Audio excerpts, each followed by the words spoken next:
ये खबर KR मंगलम university द्वारा प्रस्तुत की गई है।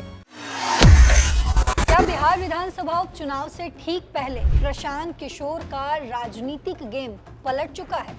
क्या नीतीश कुमार और तेजस्वी यादव को चुनौती देने निकले पीके को खुद उनकी ही रणनीति में मात मिल गई है? और सबसे बड़ा सवाल, आखिर क्यों बिहार के सबसे मशहूर प्रोफेसर केसी सिन्हा ने ऐन मौके पर प्रशांत किशोर का साथ छोड़ दिया? नमस्कार, आप देख रहे दैनिक जागरण और मैं हूं आपके साथ पल्लवी सिंह। बिहार की राजनीति में एक बार फिर भूचाल आ गया है। पटना की बांकीपुर विधानसभा सीट पर होने वाले उपचुनाव से ठीक पहले प्रशांत किशोर की जन स्वराज पार्टी को अब तक का सबसे बड़ा और करारा झटका लगा है।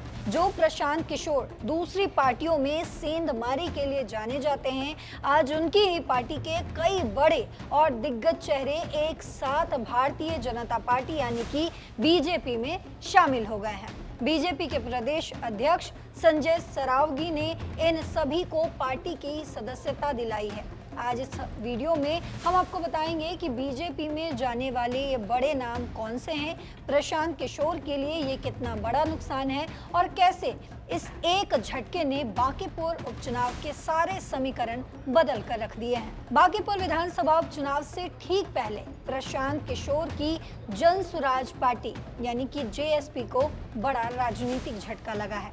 पार्टी के कई प्रमुख चेहरे भारतीय जनता पार्टी यानी कि भाजपा में शामिल हो गए। भाजपा के प्रदेश अध्यक्ष संजय सरावगी ने सभी नेताओं को पार्टी की सदस्यता दिलाई। भाजपा में शामिल होने वालों में बिहार के शिक्षा जगत का चर्चित नाम केसी सिन्हा जो कि प्रोफेसर हैं, दीघा विधानसभा क्षेत्र से पूर्व प्रत्याशी बिट्टू सिंह और मनेर विधानसभा क्षेत्र से पूर्व प्रत्याशी गोपाल सिंह शामिल हैं। राजनीतिक विश्लेषकों का मानना है कि बांकीपुर उपचुनाव के बीच जन स्वराज के प्रमुख चेहरों का भाजपा में जाना प्रशांत किशोर के लिए एक बड़ा झटका है। पार्टी जिस समय उपचुनाव में अपनी राजनीतिक ताकत दिखाने की कोशिश कर रही है, उसी दौरान वरिष्ठ नेताओं का साथ छोड़ना उसके लिए चुनौती माना जा रहा है। प्रोफेसर केसी सिन्हा बिहार ही नहीं बल्कि देश भर में गणित शिक्षा के क्षेत्र का जाना पहचाना नाम है। उनका जन्म भोजपुर जिले में हुआ। प्रारंभिक शिक्षा के बाद उन्होंने BSc और MSc की पढ़ाई पूरी की और दोनों परीक्षाओं में स्वर्ण पदक हासिल किया। इसके बाद वे पटना साइंस कॉलेज में गणित के प्रोफेसर बने।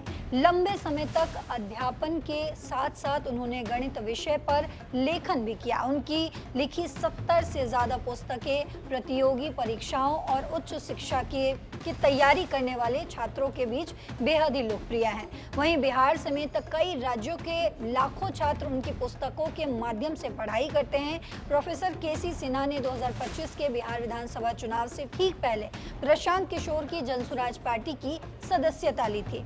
पार्टी ने उन्हें पटना की कुम्हार विधानसभा सीट से उम्मीदवार बनाया था। हालांकि त्रिकोणीय मुकाबले में उन्हें जीत नहीं मिली। भाजपा उम्मीदवार संजय कुमार ने चुनाव जीता, जबकि कांग्रेस के इंद्रदीप चंद्रवंशी दूसरे स्थान पर रहे। वहीं प्रोफेसर केसी सिन्हा को 15,017 वोट मिले और वे तीसरे स्थान पर हैं। प्रोफेसर केसी सिन्हा, बिट्टू सिंह और गोपाल सिंह का भाजपा में शामिल होना बांकीपुर विधानसभा उपचुनाव के दौरान राजनीतिक रूप से अहम माना जा रहा है। वहीं आपको बता दूं कि राजधानी पटना और आसपास के क्षेत्रों में प्रोफेसर केसी सिन्हा की शैक्षणिक पहचान तथा छात्रों और शिक्षकों के बीच उनकी लोकप्रियता भाजपा के लिए सकारात्मक संदेश देने का काम कर सकती है। दूसरी ओर जन स्वराज के लिए ये घटनाक्रम संगठनात्मक दृष्टि से बड़ा झटका माना जा रहा है।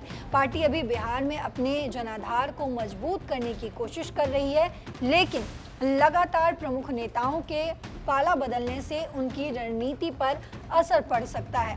राजनीतिक हलकों में इस घटनाक्रम को आगामी चुनावी समीकरणों के लिहाज से भी महत्वपूर्ण माना जा रहा है, क्योंकि बांकीपुर उपचुनाव के नतीजे राज्य की राजनीति को नई दिशा दे सकते हैं। तो दोस्तों, जन स्वराज के लिए ये पूरा घटनाक्रम वाकई बहुत बड़ा झटका है। पार्टी अभी बिहार में पैर जमाने की कोशिश ही कर रही है, लेकिन चुनाव से ठीक पहले इस तरह सीनियर नेताओं का पाला बदलना प्रशांत किशोर की राजनीति पर पानी फेर सकता है। अब यहाँ सबसे बड़ा सवाल ये है कि क्या प्रशांत किशोर अपने इन बड़े चेहरों को रोक पाने की में पूरी तरह नाकाम साबित हुए हैं, और क्या बीजेपी में शामिल हुए प्रोफेसर केसी सिन्हा जैसे बड़े नाम बाकी पूर्व चुनाव में बीजेपी की जीत को और आसान कर देंगे। आपको जो भी लगता हो आप अपनी राय कमेंट बॉक्स में जरूर लिखते जाइएगा। साथ ही देश और दुनिया की तमाम खबरों के लिए, तमाम अपडेट्स के लिए देखते रहिए दैनिक जागरण। नमस्कार।